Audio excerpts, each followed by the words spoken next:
Olá, olá, eu sou a Amanda Brandão. E eu sou o Paulo Ernesto. E a gente está começando aqui mais um episódio do podcast do Odeio Cinema, que a gente vai falar do quê? Será que a gente já sabe qual que é o próximo filme que vai aparecer aí no Oscar? Eu tenho minhas apostas, já Temos tenho as minhas nossas apostas, mas a gente vai estar aqui, vai conversar com uma pessoa que sabe do que a gente está falando, que ó, já tá até rindo ali, porque hoje a gente vai receber aqui uma convidada muito especial. Ela, Silvia Cruz, que é fundadora e diretora da Vitrine Filmes, uma das principais distribuidoras de cinema independente no Brasil, que está completando 15 anos. Seja muito bem-vinda, Silvia. Muito obrigada.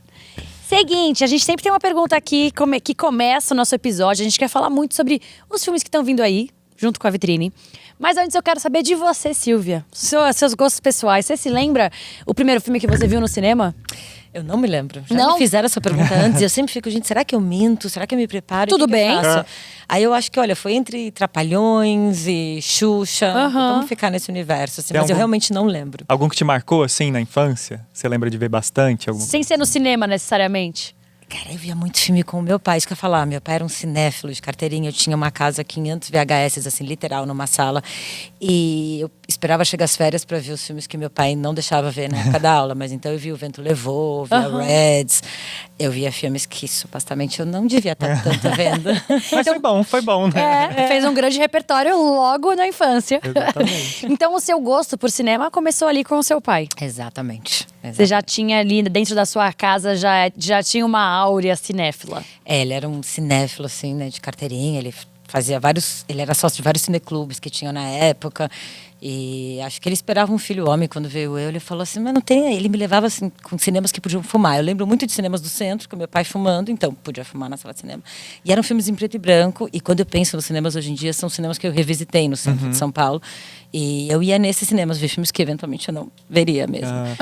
Ou sábado de manhã. Então, né, em casa eu tinha muito... Né, esse pai cinéfilo, sim, veio desde sempre. É muita loucura a gente poder fumar no cinema. Exato, era muito, tão né? bom, né? Hoje em dia... Não, hoje em dia, eu sou a pessoa que... Nossa, me incomodo muito com o cheiro de cigarro, né? Sim.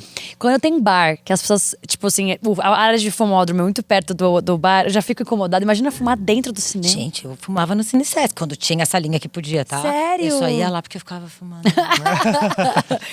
Deve ter... Saudade. Tem gente que sente falta, né? Eu sim. Olha aí, veja só. Então a gente pode começar aqui falando um pouco de Vitrine.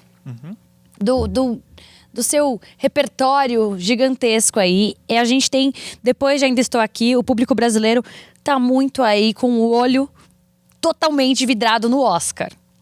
Então, não tem como a gente não falar. Você acha que tem aí uma expectativa de Oscar, de Brasil no Oscar, que a Vitrine procura atender? Como que funciona isso? Porque tá com 2 grandes nomes esse ano. Né? Exato. Exato, gente. Eu falo, gente, sem pressão, né? Pelo amor de Deus. Não tem como, aqui tem pressão. Não tem como, né?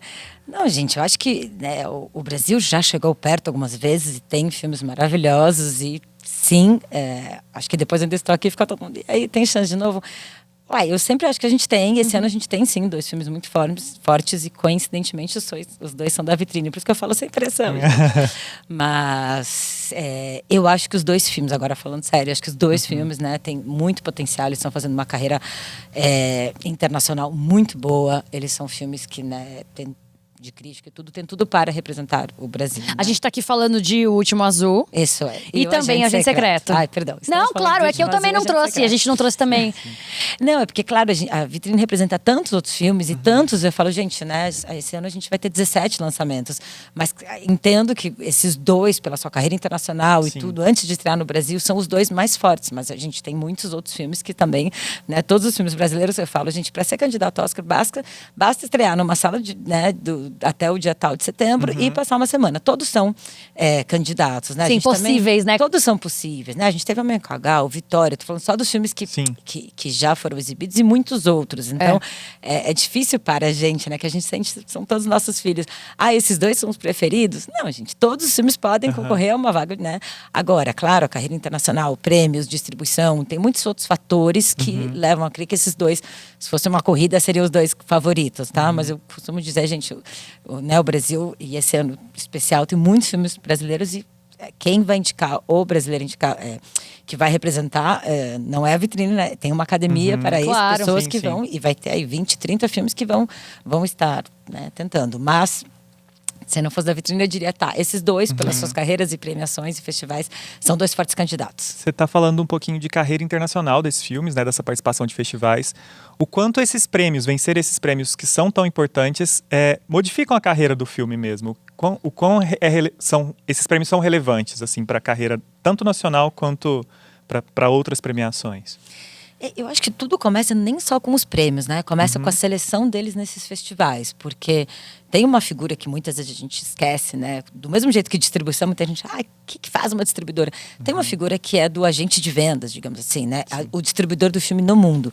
E ele, né, o papel dele é vender o filme para muitos territórios e também essa carreira de festivais, ajudar a emplacar o filme, que ele seja bem recebido e tal. Então, só eles serem selecionados a festivais como Berlim, no caso, né, Berlim e Cannes, já é um fator que mostra que eles estão, né, nas seleções mais difíceis, né, Berlim, Cannes, Veneza, são os festivais, digamos, com a maior exposição, né? Então, só eles estarem aí já fazem com que eles tenham mais potencial para serem vendidos para muitos territórios, porque afinal, gente, o Oscar ainda é uma coisa super americana, então a gente não pode esquecer também desse território importantíssimo. Então, né, você ser selecionado para um desses festivais já, digamos, abre os olhos desses agentes internacionais, né, dos distribuidores internacionais, né? O papel do Brasil é muito forte, mas para ele chegar, né, de novo, ele pode ser um indicado brasileiro, mas para ele chegar lá no final, ele tem uma série de outras questões que não tem só a ver com o mercado brasileiro. Então, aí você ganha um prêmio, de novo, né? Os outros distribuidores, né? No caso aqui do Agente Secreto, por exemplo, tem a Neon. A Neon é uma distribuidora americana super forte, que já implicou sucessos como a Nora, como o Parasitos, enfim. Então, também, poxa, ganhou um prêmio, então você vai ser adquirido nesse território tão importante por uma empresa que também está lá, vai fazer a sua campanha. E tem força lá. também, né? Exato. Então, tem muitos outros, né? Então, acho que sim, a primeira exibição do filme, né? Nesse caso, O Último Azul em Berlim, no caso, Agente Secreto em Cannes, onde começam um pouco as negociações para quem vai representar esse filme em outros territórios. E quem vai representar o seu filme também nos Estados Unidos, que é onde acontece essa corrida também maluca. Eu imagino que é uma intensidade de campanha e de trabalho mais complexa. Muito complexa. Como tem sido o ano da vitrine com esses dois lançamentos que a gente entende que tem muitos outros, né? Além deles, tem outros. Então, assim, como que tem sido o ano da vitrine tendo esses lançamentos em mãos, assim? Muito trabalho, mas muito gratificante. A gente também aprende muito, né? Acho que todos nós aprendemos muito todos os dias. E, poxa, ter esses dois filmes, eu falo, né? A gente sempre teve filmes, a carreira do Kleber, por exemplo, né? A gente já esteve em 2013, o Som ao Redor, que foi o primeiro longa-metragem do Kleber, também foi brasileiro indicado. E eu lembro que nessa época eu fui até com o Kleber para Los Angeles, ver como é que começa essa campanha. Gente, é outro lugar, né?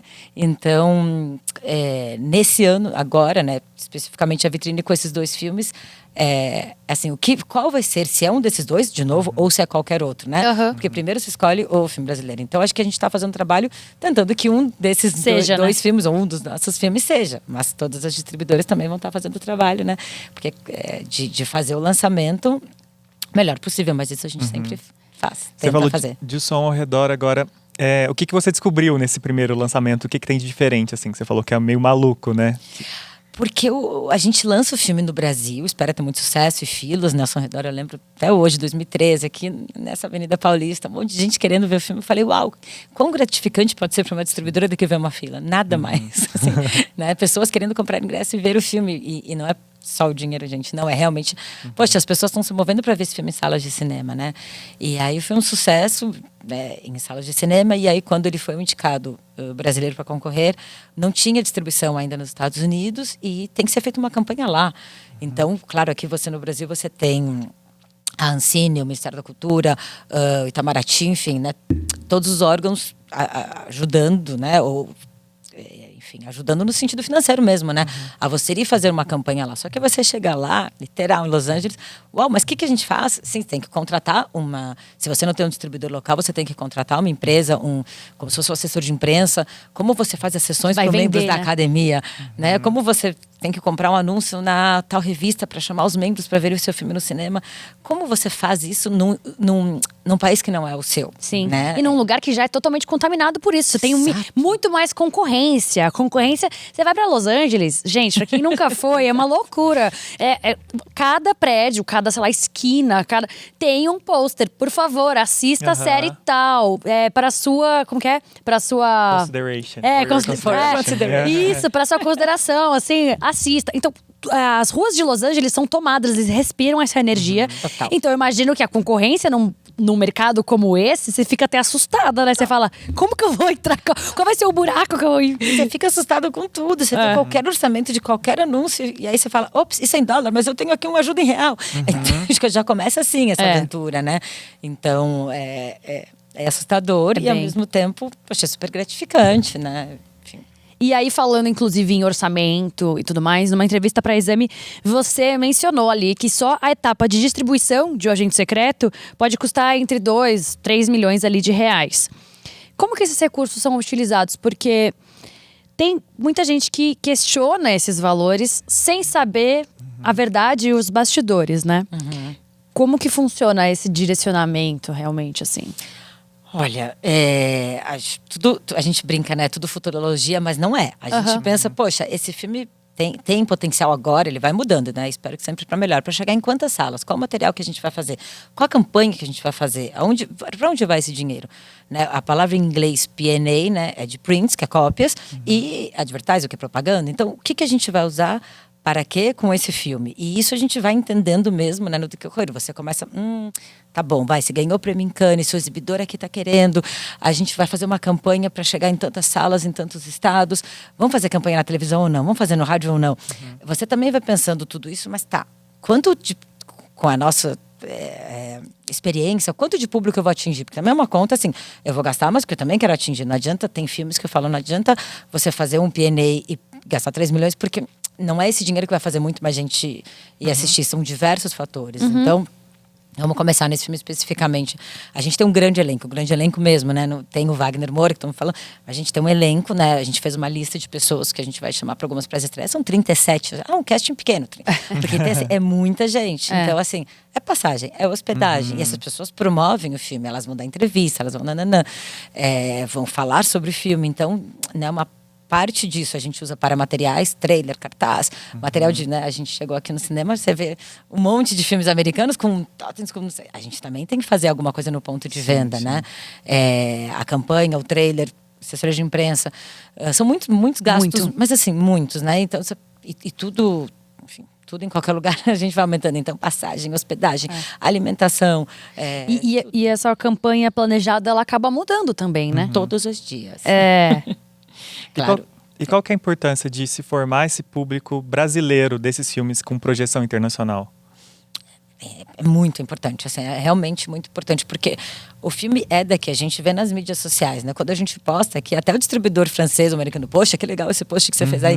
Claro, aqui é a casa do filme, né? Aqui é onde a gente, obviamente, mais quer tratá-lo bem, que mais pessoas assistam, porque isso também reverbera lá fora. E a gente conhece o filme, né? Não que a gente conheça mais do que ninguém, mas nesse caso a Vitrine está envolvida nesse filme desde a sua sinopse, desde a sua ideia há 7, 8 anos atrás. Então a gente foi crescendo junto com o filme, entendeu? Como ele vai chegar nas salas de cinema. E quando eu falo que a campanha muda todo dia, porque muitas coisas acontecem. Então o post que a gente vai fazer amanhã, a gente faz agora.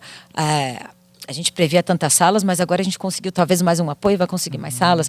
A agenda de um ator não está livre. Putz, então vamos antecipar algumas coisas da campanha. São muitos fatores mesmo. E voltando a falar de Último Azul e O Agente Secreto, tem alguma coisa dos bastidores desses filmes que foi curioso, que te marcou de alguma forma, da trajetória que foi até aqui? Alguma coisa que você tem para compartilhar com a gente? Ixi, eu tenho tantas, eu nem sei qual eu poderia e qual eu deveria. Olha, do Último Azul, eu lembro que, por exemplo, na escolha do elenco, a gente estava muito... Poxa, a gente quer enfim, o elenco era muito importante para o filme e foram, né, diversas ideias, discussões, quem está disponível ou não. Mas acho que do Último Azul, uma anedota foi achar o nome. Isso, sim, a gente já tinha o festival que estrear, já tinha recebido o convite e o filme foi mudando de nome, isso é muito normal. E assim... a gente tem um deadline, né? Precisamos encontrar um nome. E, poxa, a gente também pensa um nome que fique bom em inglês e não fique. Então, acho que o título, né, que a gente fala, O Último Azul, poxa, como foi para chegar? Foram muitas conversas, né? Não é uma anedota, mas é uma história sobre títulos de filme, né? Sim. Do Agente Secreto. O Agente Secreto, quando vocês pegaram esse projeto ali, você já viu que ia ter uma grande repercussão internacional ou você não imaginava que ia ser dessa forma? Você imaginava que o caminho ia ser outro? É claro que a gente, quando tá num projeto, a gente sempre aposta no sucesso dele. Sim. Mas às vezes a gente pensa umas coisas diferentes do que realmente aconteceram, sabe? Então eu vou falar disso, daí depois eu volto porque eu achei a anedota. Ah, legal. Não, eu acho que assim, tem muito a ver com a carreira do diretor, né? A gente está falando de um mercado, nesse caso, de filme autoral, onde o diretor, né, a obra dele, acho que tanto o Último Azul com Gabriel Mascaro, quanto o Kleber Mendonça com o Agente Secreto, eles vêm de uma trajetória, são 5º longa de cada um, eles já vêm passando por muitos festivais, então assim, a trajetória desses autores, querendo ou não é muita pressão, mas conta expectativa, né? Então, cada um deles já tinha passado por festivais importantes, já tinha uma expectativa do mercado de fora e nosso, qual vai ser o festival. Então, não é uma surpresa. Claro que, gente, são filmes, pode acontecer tudo. Sim. Mas, assim, para ambos os filmes, né, tanto os produtores como os diretores, como nós, distribuidores, já não prevíamos, mas tínhamos uma grande expectativa, assim, dessa carreira boa, internacional. E a anedota do Agente Secreto. O Agente Secreto, tudo que a gente tinha no começo era o título, porque era um outro filme que tinha esse título. Muito bom. Lá atrás, a gente até escreveu em um edital. E aí o título estava muito forte na cabeça do Kleber. E aí a história, né, mudou, depois mudando, mas o título foi a primeira coisa que... Que legal! Ao contrário, né? Muito ao contrário. É totalmente ao contrário do João Azul. Exato. Por isso que eu lembrei, falei, nossa, essa é uma boa anedota. Agente Secreto, a gente acompanha com esse título, né? E a história que foi, enfim, desenvolvendo, né? O roteiro, tudo isso, mas o título estava lá desde o começo. E vocês têm uma relação muito longa com o Kleber também. Como é que ela foi mudando, assim, conforme os lançamentos foram crescendo também de projeção e ele conquistando cada vez mais público? E espaço internacional, né? Exato. A responsabilidade dele também foi mudando, uma coisa doida, né? Olha, eu acho que com os dois, porque assim, a Vitrine começou em 2010, surgindo esse novíssimo cinema brasileiro, jovens realizadores e tal. E nesse momento o Kleber estava com o seu primeiro filme que chamava Crítico, que era sobre crítico. O Kleber era um crítico de cinema antes. Ele fez um filme entrevistando vários críticos de cinema e o filme chamava Crítico. E o Gabriel Mascaro estava com um filme que chamava Um Lugar ao Sol, que era um documentário também sobre coberturas em Recife. E esses dois filmes foram os primeiros filmes da Vitrine, e os primeiros filmes deles. E no ano 2011, quando a Vitrine começou com o projeto Sessão Vitrine, que hoje é Sessão Vitrine Petrobras, e que é um projeto de distribuição coletiva. Então, desde o começo, né, a primeira longa de um e do outro, a gente já estava junto. Então, assim, são 15 anos com ambos diretores, né? Então, penso aí nos dois, porque a carreira dos dois, acho que do Kleber a gente teve todos os filmes, o Gabriel Mascaro todos, menos o Boi Neon. O Boi Neon ele trabalhou com outra distribuidora, mas são realizadores, atores muito presentes, onde a gente tem muita troca e conversou muito sobre os roteiros dos filmes e os lançamentos. Inclusive, vocês estão de olho ali em novos nomes, cineastas aí que estão surgindo, que você acha que pode ser uma grande aposta dos próximos anos? Sem dúvida, mas eu não te diria por nada desse senão vão pegar. Claro, né? Não dá pra entregar o ouro, exatamente, né? É a famosa. E você contou um pouco sobre ali o começo, né, da Vitrine. O que te motivou ali? O que te levou a fundar a Vitrine? Então, vou só voltar, porque né, tinha esse pai cinéfilo em casa e eu sempre falei que eu quero muito trabalhar com cinema e tal. Eu falei, não tenho nenhum talento, gente. Eu não vou ser diretora, eu não vou ser roteirista, não tenho talento, né? Eu gostava de brincar de empresário, de fazer conta, caixa registradora. Então, eu fui fazer administração de empresas e no último ano eu tinha que montar um negócio. E podia ser um spa, uma pizzaria, uma loja de sapato. E eu quis montar uma sala de cinema. Bom, tudo isso para dizer que... Né, nesse ano, eu conheci, enfim, um exibidor, e aí fui entrar no mercado, fui descobrir que é uma distribuidora. Então, eu comecei a trabalhar, quando eu ainda estava na faculdade, em distribuição, na Pandora Filmes, e descobri que era uma distribuidora, ou seja, ver os filmes que você gosta e poder representá-los e levar esse filme ao público, era para mim. Falei, nossa, existe esse papel. É isso, porque eu não tenho que fazer nada criativo, entre aspas, né? Mas eu tenho que ver muito filme. E tá na minha veia, né? Tá na minha veia, exato. Então foi um grande dia que eu descobri, uau, existe uma coisa que é chamada distribuidora. Então, eu não pensava em criar uma distribuidora, mas eu comecei trabalhando numa que tinha uma sala de cinema, que era aqui na Paulista, agora o Reag Belas Artes, na época SBC, bom, teve muitas marcas. E eu trabalhei na Pandora, depois eu fui trabalhar na Europa Filmes, que era uma outra distribuidora. Fui trabalhando em distribuidoras, trabalhei em produtora. E quando eu tinha os meus 27, eu fui para um festival em Tiradentes e tinha muitos realizadores com muitos filmes, né? Era uma safra, digamos, é horrível falar isso, mas era uma safra de filmes, e todos eles, nossa, mas o que a gente faz com esses filmes? Será que a gente manda para alguma distribuidora? E aí eu lembrei, né, das outras distribuidoras que eu trabalhava, eu falei, a gente não está olhando, não tem ninguém olhando para isso, porque ninguém saberia, esses filmes ainda são muito novos, eu não sei nem como um cinema ia exibir esses filmes, né? Então foi eu que falei, então talvez eu vou criar quase uma empresa para vocês. Foi discutido assim abertamente numa mesa de bares. Então a Vitrine nasceu de ver esses filmes e pensar que eu tinha essa experiência de levar filmes para salas com outros filmes e tinham esses jovens realizadores fazendo esses filmes que me davam, nossa, muita vontade e a vontade de levar esses filmes às mais pessoas. Faz total sentido. E conversa totalmente com a sua história, com a sua trajetória, assim. E a grande questão é que produzir cinema no Brasil é um grande desafio.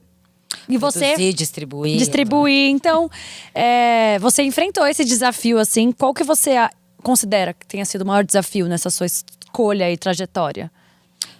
Segue sendo, né? Não, acho que o desafio acho que como empresária mesmo, né? Enquanto focando esses filmes que eu não gosto de colocar eles em caixinhas, mas autorais, independentes, né? Como você levar ao maior número de pessoas e que isso seja um negócio sustentável, porque afinal, né, somos empresários e temos que fazer com que a empresa se sustente para continuar lançando os filmes, né? E o mercado de cinema, esse mercado e muitos outros, né? Ele depende de financiamentos públicos, de ajudas, de muitas coisas a ver com políticas e tempos. Então acho que o desafio para se fazer um filme, para distribuir, é que essas peças todas se encaixem e a gente continue aí, né? Porque em muitos mercados é malabares, mas no de cinema ou no de artes, né? No geral são muitas surpresas, tem que contar com financiamento que não vem, e aí como você faz, adianta a caixa na produção e na distribuição. Então sim, o desafio acho que seguir e falar, vamos, né? Que não era para ser assim, então, ai meu Deus, mas muitas vezes é. E tem alguma coisa que você sempre procura nos filmes, ou é caso a caso, você vai assistindo e analisando individualmente? Ou tem aquele especial que você sempre procura quando você vai... Eu queria ser mais romântica, eu sempre procuro me apaixonar por um filme. Mas, não, acho que é caso a caso, né? Tem filmes que você, né, que a gente como empresa acaba gostando, mas não só pela história, mas por isso, pelo que ele significa no seu momento, no seu contexto. Eu acho que, né, sem dúvida, tem que ter aí um match, mas os matches podem ser muitos. Né? E com anos de distribuidora, você já sabe o que funciona mais, o que funciona menos e tal. Teve algum momento, assim, algum filme, não precisa citar qual, enfim, que você pediu algum ajuste ali? Olha, isso aqui, se a gente mudar isso aqui, pode ter um alcance de público maior, ou não? Sim, já teve, mas eu acho que, né, a experiência nesses anos também, a gente nunca sabe o que funciona, não. A gente tem aí umas pistas que as coisas ideias que ficam claras, né? O que a gente fez nesse decorrer da trajetória da Vitrine foi, talvez a gente possa ter alguns filmes que talvez não funcionem tanto comercialmente, mas a gente precisa ter quantos aqui que funcionem? E a gente tentar mesclar, a gente abriu faz 4 anos, um outro selo da companhia, né, que é a Manequim, que é para filmes mais comerciais, para pensar, então se a gente tem um filme que alcança muita gente, a gente pode ainda se dar o luxo de distribuir esses que não precisa alcançar tanta gente. Então a gente foi, né, tá aí nesse mercado, mas no que você fala a respeito de mudar, sei lá, se você chamar esse ator ou se você mudar o final, sim, já foi feito, mas eu diria que são nos filmes maiores que já nascem com esse propósito, né? Tem filmes que nascem assim, para ser mais comerciais, para chegar a mais pessoas. E aí sim, são muitas as conversas. Vamos pensar nessa pessoa ou nesse ator para, né, o propósito muitas vezes de alguns filmes é ter sucesso em bilheteria, tá tudo bem com isso, né? Enquanto outros é a arte. É a arte mesmo. Então, acho que é o respeito que que a gente tenta ter para cada um desses filmes e desse propósito. E qual foi a melhor surpresa, assim, ao longo desses anos? Algum filme que vocês já apostavam que fosse menor, alguma coisa assim, mas que surpreendeu, que o público abraçou? Sumiu Tem algum? Saiu da caixa. Você lembra? Olha, eu já falei aqui do Som ao Redor e acho que ele foi, assim, eu sempre lembro dele. Teve outros, teve o Branco Sai, Preto Fica, do Adley Queiroz também, que era um filme pequeno, que a gente sabia que esse pequeno e a gente começou a ver filas, né? Eu sempre lembro de ver filas, porque eu frequento muito aqui a região da Paulista e tal. Esse era um que a gente não esperava. Mas, claro, você via filas, então era um filme, vamos dizer, que ia fazer 2.000 espectadores e fez 7. Né? Dentro do seu contexto, ele foi um baita sucesso, né? Uma surpresa para nós. Mas eu acho, voltando no Kleber, o Som ao Redor, o Kleber ainda ele era desconhecido. Hoje a gente fala do Agente Secreto, mas naquela época ele veio de curtas, veio do crítico, mas era o seu primeiro longa de ficção e era muito bom, eu achava muito bom, mas a época ainda tinha cópias em 35mm, né? Então eu falei, vamos fazer só 10 cópias, vamos ver o que acontece. E literalmente eu pegava essa Paulista assim, ia no Cine Sesc, nesse cinema que a gente está aqui agora, em outro, e tinha muita gente. E aí aquela coisa do segundo, né, pro segundo final de semana, vamos fazer mais cópias, liga pro laboratório, vamos dobrar o número de cópias. Então acho que talvez pelo seu momento, né, onde era um momento mais analógico e não tinha tantas mídias sociais, não tinha tanto como a gente saber, literal foi ver as pessoas na rua e fazendo fila, que foi uma surpresa. A gente sabia que o filme tinha potencial, mas foi para muito mais. Assim, acho que ele fez 7 vezes mais do que a gente esperava na época. E eu imagino que com o produto nacional dá ainda mais felicidade, assim, né? Porque acho que tá mudando um pouco, mas o público brasileiro tem muito preconceito com filmes nacionais, né? Assim, ainda tá mudando. Mas ainda acontece isso, né? Vocês têm algum tipo de estratégia, manobra para lidar com esse preconceito pelo cinema nacional, assim? Não, acho que a manobra de todos nós é mostrar que a gente faz um filme muito bom, né? Que muitas vezes o difícil é mostrar. Então, exato. E tem que mostrar com uma constância. Não adianta você mostrar um filme aqui, ficar 5 anos sem mostrar nada e mostrar outro, né? Então, acho que é a constância de falar, gente, a gente tem muitos filmes, uma diversidade muito grande, né? Voltar àquela coisa, não é a caixinha do cinema brasileiro. A gente faz comédia, faz ação, mas claro, tudo isso depende de orçamento, de constância, das leis, dos incentivos. Então, eu acho que é mais o público não esquecer, porque, gente, os primeiros sucessos, lá, Carlota, Joaquina, o público sempre soube que a gente faz filmes bons, mas aí você fala, mas do Central do Brasil pro Tropa de Elite, o que fica na cabeça das pessoas são alguns poucos, acho que a gente tem que ter mais. Exato. Alguns momentos, né? Alguns momentos. Então, entre Cidade de Deus e Tropa e Carlota, temos aqui, ainda estou aqui, temos Homem com H, temos Vitória, temos Agente Secreto.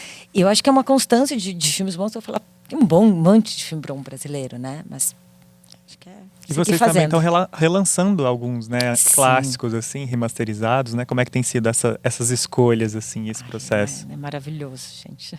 As escolhas são sempre difíceis, como qualquer escolha, né? Porque é um mercado né? São tantos filmes que dá vontade de ir na Cinemateca, todos os filmes e restaurar todos eles. Eu acho...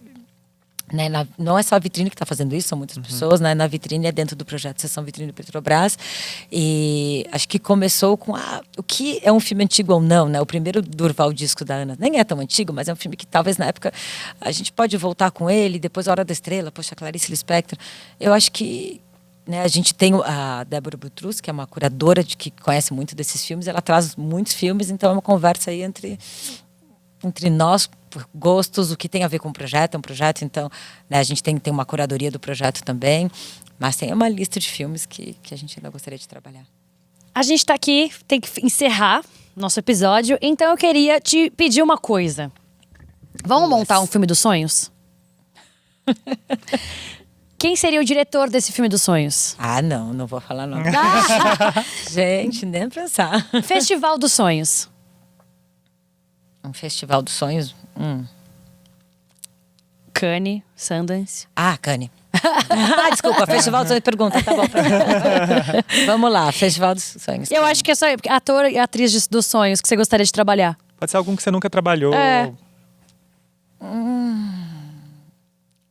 Nossa, gente, é muito difícil pra mim pegar assim. Nossa, eu me sinto assim muito contra a parede. Uau. Não sei. Próxima. Não tem problema. É isso, era só pra saber um pouquinho dos seus gostos. Pra saber um pouco dos seus gostos, assim. Porque a nossa última pergunta é sempre polêmica, que é um filme que todo mundo ama e você não gosta. Filme ou série? E pode ser internacional, tá? Olha, eu não sou boa pra isso, viu? Fiquei esse silêncio. Eu sou péssima também. Eu sou péssima, porque eu me sinto, nossa, não quero dizer agora. Alguma todo mundo vai série... ficar sabendo, eu não sei. Não sabe? Não. São muitas, não, mas agora algum sim. tipo de filme, tipo filme de herói, alguma coisa assim? Adoro filme de super-herói. Não, adoro. Terror. Ah, terror, pronto, terror. Eu não suporto terror. Eu tenho muito medo e morro de medo. Você morre de medo, não consegue ver? Não consigo. Eu comecei a perder o medo de uns anos pra cá, mas ainda tô no terror psicológico. Aí a gente vai evoluindo. Não, eu gosto de terror psicológico. Queria agradecer demais a sua participação aqui com a gente, esse bate-papo super legal sobre cinema nacional, a valorização do nosso cinema e o seu trabalho, como ele ajuda que a nossa cultura continue aí, nas nossas telonas. Obrigada a vocês, foi ótimo. Continuemos. Obrigada, Paulo. Bate aí. Agradeço, adorei. E muito obrigada a vocês também que estavam aí nos assistindo. O episódio do Odeio Cinema tem toda quinta-feira, então já sabe, né? Se inscreve aí no YouTube e ativa o sininho da sua plataforma de áudio favorita para ver episódios tão incríveis quanto esse aqui de hoje. Eu fico por aqui, um beijo e até a próxima. Tchau, gente! Tchau, tchau.